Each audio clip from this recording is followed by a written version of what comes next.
നമസ്കാരം. മലയാളി വാർത്തയിലേക്ക് സ്വാഗതം.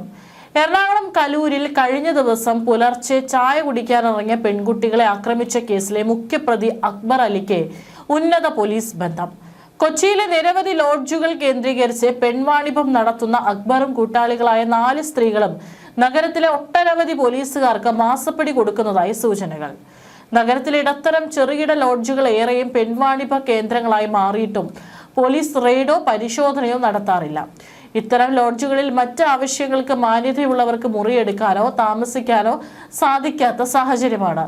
കലൂർ ലിബർട്ടി ലൈനിൽ ഹൈലാൻഡ് ലോഡ്ജ് നടത്തിപ്പുകാരനായ അക്ബറും കൂട്ടാളികളെയും എക്കാലവും സംരക്ഷിക്കുന്നത് കൊച്ചിയിലെ ഒരു നിര പോലീസുകാരാണെന്ന് പരക്കെ വിമർശനമുണ്ട്. സമീപവാസികൾ തുടരെ പരാതി നൽകിയിട്ടും പോലീസ് അവരെ പരിഗണിക്കാറില്ല. സെക്സ് റാക്കറ്റിന് പുറമെ കഞ്ചാവും MDMAയും ഇതര മയക്കുമരുന്നുകളുടെയും വ്യാപാരത്തിന്റെ പ്രധാന കണ്ണികളാണ് അക്ബറും ഇയാളുടെ ഗുണ്ടകളും. അക്ബറിന്റെ ലോഡ്ജിൽ കഴിഞ്ഞ ദിവസം പരിശോധന നടത്തിയിരുന്നെങ്കിലും തെളിവുകളൊന്നും ലഭിച്ചിരുന്നില്ല. റെയ്ഡ് വിവരം ഏതാനും പോലീസുകാർ ഇയാൾക്ക് ചോർത്തിയെന്നും മദ്യവും കഞ്ചാവും മറ്റും റെയ്ഡിന് മുമ്പേ കടത്തിയെന്നാണ് സൂചന. ലൈംഗിക ചുവയോടെ സംസാരിക്കുകയും അധിക്ഷേപിക്കുകയും ചെയ്തത് ചോദ്യം ചെയ്ത പെൺകുട്ടികൾക്ക് നേരെയാണ് അക്രമി സംഘം കഴിഞ്ഞ ദിവസം രാത്രി അഴിഞ്ഞാടിയത്. പെൺകുട്ടികളിൽ ഒരാളെ നിലത്തിട്ട് ചവിട്ടുകയും മർദ്ദിക്കുകയും ദൃശ്യം പകർത്താൻ ശ്രമിച്ച ഫോൺ എറിഞ്ഞു തകർക്കുകയും ചെയ്തിരുന്നു.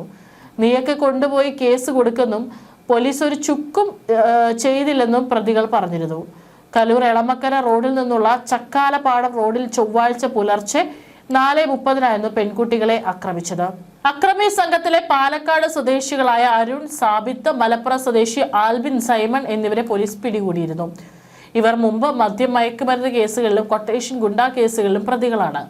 സംഘത്തിൽ 2 യുവതികളുമുണ്ട്. ഇവരാണ് അനാശാസ്യത്തിന് അയൽ സംസ്ഥാനങ്ങളിൽ നിന്നുൾപ്പെടെ ലോഡ്ജുകളിലേക്ക് പെൺകുട്ടികളെ എത്തിക്കുന്നത്.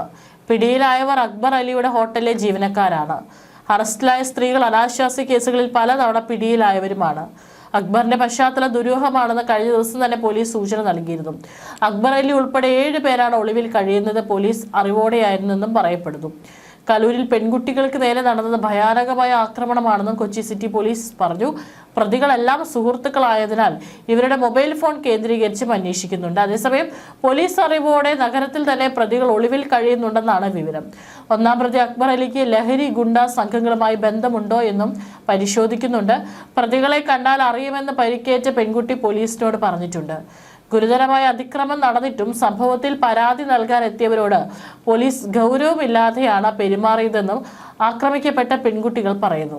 പുലർച്ചെ 4 മണിക്ക് എന്തിനാണ് പുറത്തിറങ്ങിയതെന്നും വസ്ത്രധാരണം ശരിയല്ലെന്നും പോലീസ് ഉദ്യോഗസ്ഥൻ സംസാരിച്ചതായി സുഹൃത്തുക്കൾ ആരോപിച്ചു. മുമ്പ് കണ്ടുപരിചയം പോലും ഇല്ലാത്ത സംഘത്തിൽ നിന്ന് ഇത്തരമൊരു ആക്രമണം അവർ പ്രതീക്ഷിച്ചിരുന്നില്ല. താമസ സ്ഥലത്തിന് തൊട്ടടുത്തുള്ള കടയിലാണ് പുലർച്ചെ ഇവർ ചായ കുടിക്കാൻ പോയത്. അതിനിടെയാണ് അപ്രതീക്ഷിത ആക്രമണം ഉണ്ടായത്. 10 അംഗ ആക്രമി സംഘത്തിലുള്ളവർ വിദ്യാർത്ഥിനിയുടെ മുടിക്ക് കുത്തിപ്പിടിക്കുന്നതും വീഴ്ത്തുന്നതും വീണ് കിടക്കുമ്പോൾ നിരവധി തവണ ചവിട്ടുന്നതുമെല്ലാം CCTV ദൃശ്യങ്ങളുണ്ട്. ഇടക്കാലത്തിന് ശേഷം കൊച്ചി വലിയൊരു അധോലോകമായി മാറുകയാണ്. കഴിഞ്ഞ ദിവസങ്ങളിൽ 2 കൊലപാതകങ്ങളാണ് നഗരപരിധിയിൽ മാത്രമുണ്ടായത്. കുമ്പളങ്ങി ഇല്ലിക്കൽ മാർക്കറ്റിൽ തമിഴ്നാട് സ്വദേശിയും പള്ളുരുത്തി വെളിക്ക് സമീപം പുല്ലാർദേശം സ്വദേശിയും കൊല്ലപ്പെട്ടിരുന്നു.